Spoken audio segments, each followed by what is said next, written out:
1. 요나서를 소리내서 읽어본 소감. 여러분은 요나서를 소리내어 읽어보신 적이 있으신가요? 짧지만 생생한 이 이야기를 입으로 직접 읽으면서 저는 생각보다 많은 감정을 느꼈습니다.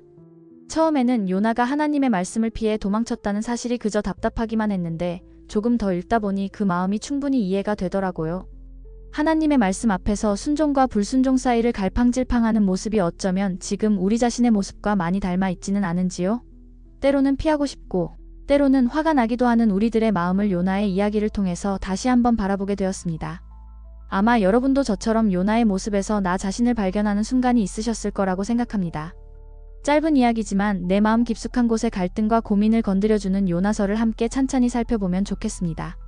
2. 요나서의 간략해요. 요나서는 구약성경의 소선지서 중 하나로 아모스서와 미가서 사이에 위치한 짧은 책입니다. 약 주전 8세기경에 기록된 것으로 보이며 읽어보면 매우 짧고 간결해서 쉽게 읽을 수 있어요. 요나서는 요나라는 선지자의 실제 경험을 통해 하나님의 깊고 넓은 자비와 용서를 우리에게 보여줍니다. 그는 여로보암 2세 시기 북이스라엘에서 활동했던 예언자였고 왕궁에서도 중요한 역할을 맡았을 가능성이 큽니다. 하나님은 그에게 당시 이스라엘의 큰 적국이었던 니느웨로 가서 하나님의 심판을 선포하라고 명령하셨습니다. 하지만 요나는 처음에 이 명령을 거부하고 반대 방향인 다시스로 도망치려 했어요. 그는 하나님의 심판을 받아 마땅한 니느웨가 회개하고 용서받는 것을 원치 않았던 거죠. 그러나 도망가던 길에 만난 큰 폭풍으로 인해 결국 바다에 던져지고 하나님께서 보내신 큰 물고기 뱃속에서 3일 동안 머물게 됩니다. 바로 그곳에서 요나는 간절한 회개의 기도를 드렸고 이후 하나님이 다시 기회를 주셔서 니느웨로 가게 되었죠. 요나가 니느웨에서 하나님의 심판을 외치자 놀라운 일이 벌어집니다. 니느웨 백성과 왕까지 모두 진심으로 회개한 것입니다. 하나님은 그들을 용서하시며 심판을 거두셨고 이로 인해 요나는 다시 한번 갈등과 분노를 경험합니다. 그는 하나님의 이러한 자비로운 마음을 이해하지 못하고 불평하지만 하나님은 요나에게 직접 말씀하시며 하나님의 보편적이고 크신 사랑에 대해 깨닫게 하십니다. 이 책의 저자는 요나 본인으로 여겨지며 이스라엘 백성들에게 전하고자 했던 가장 중요한 메시지는 하나님의 사랑과 자비는 이스라엘뿐 아니라 모든 민족에게 열려 있다는 것이었습니다. 특히 요나서는 다른 선지서들과는 달리 선지자의 불순종과 하나님과의 갈등을 매우 솔직하게 그려내고 있어 독자들에게 더 가까이 다가오는 특징이 있습니다. 요나서의 이야기를 통해 우리는 하나님이 단지 우리만 사랑하시는 것이 아니라 심지어 우리가 미워하거나 적대하는 이들조차 사랑하시고 용서하기 원하신다는 놀라운 사실을 배울 수 있습니다. 이 짧고 강렬한 이야기가 구약성경에 포함된 이유는 바로 여기에 있죠. 하나님은 이스라엘의 하나님일 뿐 아니라 전 세계와 모든 민족의 하나님이라는 메시지를 전하고자 하신 것입니다. 이제 우리도 요나의 이야기 속에서 나 자신과 내 삶을 비춰보고 하나님의 마음을 더 깊이 이해하는 시간이 되었으면 좋겠습니다. 3. 다른 성경 서신들과의 비교. 요나서와 비슷한 맥락을 가진 구약성경과 신약성경의 책들을 함께 살펴보면서 요나서가 가지고 있는 특별한 메시지를 더 잘 이해할 수 있을 거예요. 구약성서와의 비교. 욥기서는 이유를 알 수 없는 고난과 그 고난 속에서 드러나는 하나님의 주권을 다루고 있습니다. 욥과 요나 모두 자신의 상황 앞에서 하나님께 깊은 질문과 항의를 던지지만 그 과정을 통해 결국 하나님과 더 깊은 관계를 맺게 됩니다. 욥기서의 욥은 고난 속에서 하나님을 이해할 수 없어 질문하며 괴로워합니다. 결국 하나님을 직접 만나면서 모든 고난이 하나님의 주권 아래 있음을 깨닫고 순종하게 되죠. 요나서의 요나도 하나님의 뜻을 이해할 수 없어 도망치고 불평하지만 결국 하나님과 대화하면서 하나님의 자비와 용서의 뜻을 배우게 됩니다. 이 두 인물은 모두 하나님과의 갈등을 겪으면서 하나님에 대한 더 깊은 깨달음을 얻었다는 점에서 비슷합니다. 룻기서는 이방 여인 룻이 하나님의 백성으로 받아들여지는 이야기로 이스라엘 민족을 넘어선 하나님의 사랑과 자비를 보여줍니다. 룻기서는 이방 여인 룻이 하나님께 돌아오고 결국 다윗 왕과 예수 그리스도의 조상이 되는 영광을 누립니다. 요나서에서는 니느웨라는 이방 민족이 하나님께 회개하고 돌아와 구원을 받게 됩니다. 두 책 모두 하나님께서 민족과 혈통을 초월하여 모든 사람에게 자비를 베푸신다는 강력한 메시지를 전달하고 있죠. 신약성서와의 비교. 로마서는 모든 인간이 죄인이며 하나님의 은혜로만 구원받는다는 것을 강조합니다. 구원과 은혜의 보편성을 다루고 있다는 점에서 요나서와 맥락이 통합니다. 로마서는 모든 사람이 죄를 범하였음에 하나님의 영광에 이르지 못하더니라고 하며 유대인과 이방인 모두가 하나님의 은혜 안에서 구원받을 수 있음을 선언합니다.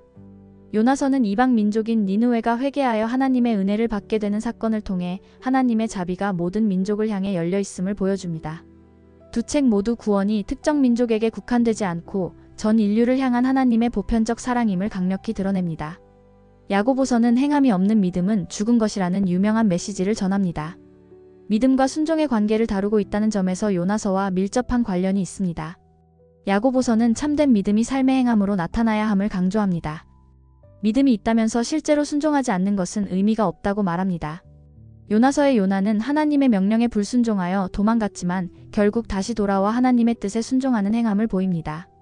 두 책은 모두 믿음과 순종, 그리고 삶의 실제적 행함의 중요성을 강력하게 말하고 있죠. 4. 요나서에 나타난 그리스도의 모형. 요나서를 읽으면서 놀랐던 점이 있어요. 바로 요나의 이야기가 예수 그리스도의 구속사역과 깊은 연관이 있다는 사실입니다. 특히 요나가 큰 물고기 뱃속에서 3일을 보내고 나온 사건은 예수님께서 직접 말씀하신 대로 그분이 죽으시고 3일 동안 무덤에 계셨다가 부활하실 것을 미리 보여주는 예표였어요. 마태복음 12장 40절. 요나는 하나님의 심판을 선포하기 위해 니느웨로 갔습니다. 놀랍게도 니느웨 사람들은 요나의 외침을 듣고 진심으로 회개하여 구원을 받았습니다. 이처럼 예수님 역시 세상을 향해 회개의 메시지를 선포하시고 우리를 죄와 죽음으로부터 구원하기 위한 사역을 하셨습니다. 결국 요나의 이야기는 단순히 과거의 흥미로운 이야기가 아니라 그리스도께서 이루실 구속사역을 미리 보여주는 강력한 메시지였던 것이죠. 우리는 요나서를 통해 하나님의 자비가 단순히 특정 민족이나 시대에만 한정되지 않고 예수 그리스도를 통해 모든 인류에게 영원히 열려 있음을 알 수 있습니다. 여러분도 요나의 이야기를 통해 다시 한번 예수이신 그리스도의 크신 사랑과 구속의 은혜를 깨닫고 경험하는 시간이 되셨으면 좋겠습니다. 5. 요나서에서 발견한 사탄의 공격. 여러분, 요나서를 읽으면서 혹시 이런 생각이 들지 않으셨나요? 요나는 왜 처음부터 하나님 말씀을 듣지 않았을까? 사실 여기에는 보이지 않는 중요한 배후가 있습니다. 바로 사탄의 교묘한 공격이 숨어 있었던 거죠. 사탄이 요나를 공격했던 가장 큰 목적은 바로 하나님의 자비로운 계획이 이루어지는 것을 방해하는 것이었습니다.